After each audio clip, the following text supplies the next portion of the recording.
willing to surprise you a bit today. I'm not going to preach on the gospel. There's something, it's going to be mentioned, but there's something else in the readings today that's really important, and I believe it's from the Old Testament. It's this reading from the prophet Habakkuk. He's one of the minor prophets, called minor because they don't have a lot of material. For example, Habakkuk takes up about 4 pages in most Bibles, something like that. But his prophecy is unique and quite extraordinary, so I think we should go into it a bit. St. Jerome, in the centuries after Christ, who was translating the Bible into the vernacular language of the people, that was Latin at the time, called Habakkuk a wrestler with God. That image comes out of the Old Testament. Remember Jacob wrestling with the angel, if you know the book of Genesis. There's other images like that. But Jerome applied that to Habakkuk, the prophet. Now here's the context of Habakkuk, the history.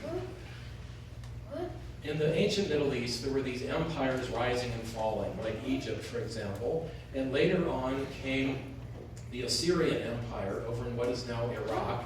But empires are never content with just their area, because by definition an empire takes in more territory.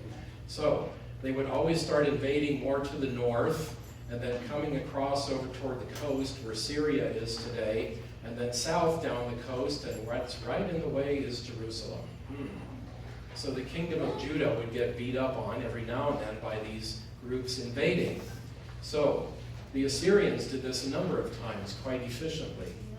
And so the king of Judah at the time of Habakkuk decided, I think I'll stick with Assyria. They will be my friends. I'll be their ally, and they'll probably leave us alone. Maybe they'll just tax us to death, but at least they won't kill us. You know, that kind of a thing. Okay? Unfortunately for him, the Babylonians came to power and trashed the Assyrians. And if you're the king of Judah, that could really ruin your whole day. Okay? You backed the wrong horse, in other words. Assyria is now in power. And they know what they're going to do, and Judah is eventually come north, cross over to Syria, and then come south and smash right into the little bitty kingdom of Judah. And they're worried. That's the context. So the prophet questions, and more than questions, he gets aggravated with God. The prophet. Didn't you hear him in there? You read it very well for us. Thank you. The prophet. Why do you look on and do nothing? Hello? Anybody up there? Can't you do something? You can do something, but you choose not to. What's going on?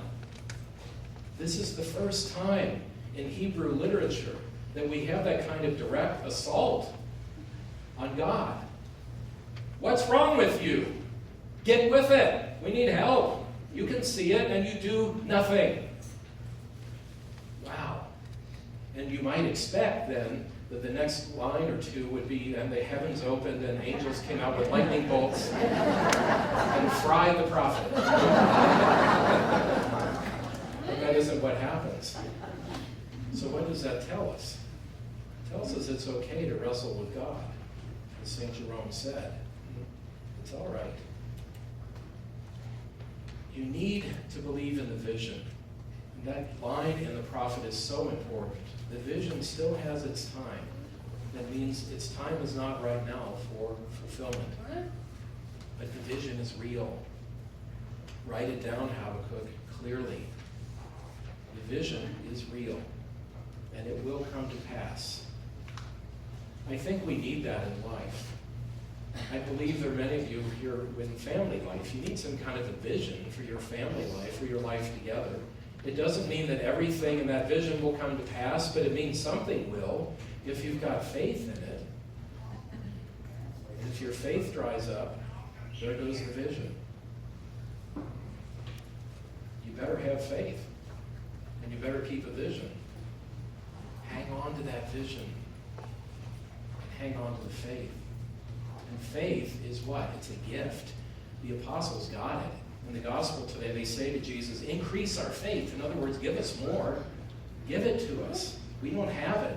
You do. Give it to us. Faith is a gift. If you do nothing with it, it's exactly what happens with a gift that you do nothing with. What do? You put it in a box and leave it in a closet. Gathers dust. That's what happens to faith. You need to do something, which is what Paul wrote to Timothy. Stir it into flame. Work at it. Do something with it. It's not magic. If you do nothing with it, you'll get nothing back. Big surprise. You have to work at it. Stir it into flame, Paul says. It's so important. Then when your faith is stirred into flame, then the vision comes alive again. And then you can write it down clearly. You can see it. It's a beautiful thing to consider. When we apply it to our world today, we're just some heroes. I'll take Mother Teresa as an example.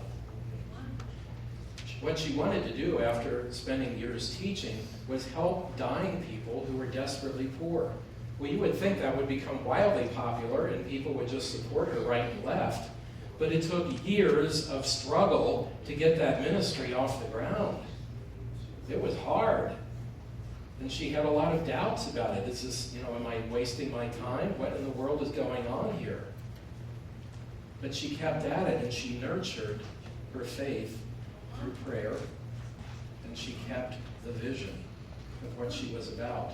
You need to do that in family life too. I need to do it in religious life. I was thinking about our Pope because I was over in Rome recently. He obviously had a vision. Before he knew he was going to be elected Pope, he had a vision. And what's he doing with it? He's poking that fire all right. He's got the bellows going. He's moving the logs around. There's stuff happening. I've never seen the Vatican so packed. It was astonishing to me. It's nuts, crowded. That's what's going on. He's got a vision. And he stirred it into flame. Let's see where the sparks are going to fly. You see, vision and faith go together. And without the one, the other dies. But with it, it's very alive. And it's okay to be wondering about how things are. Look at what's going on in the country right now. It's a mess. The whole thing's grinding to a halt. And you stand here wondering, what's going on with the founding ideals of our nation? This democratic kind of government, representative government, and who are they really representing anymore? And all this kind of stuff is going on and coming to a head. But if you lose the faith in the nation, then you lose your vision too. You've got to keep it going. It doesn't mean you sit around and do nothing. No. It's exactly what Paul said. You got to stir it into flame. You got to work at it. It won't happen automatically. Not by wishful thinking. It takes effort, and persistent effort. Think of Mother Teresa. Years and years and years of work in the face of doubt. That's what it's about. So the prophet tells us, among other things, keep faith in your vision. And it's okay to wrestle with God.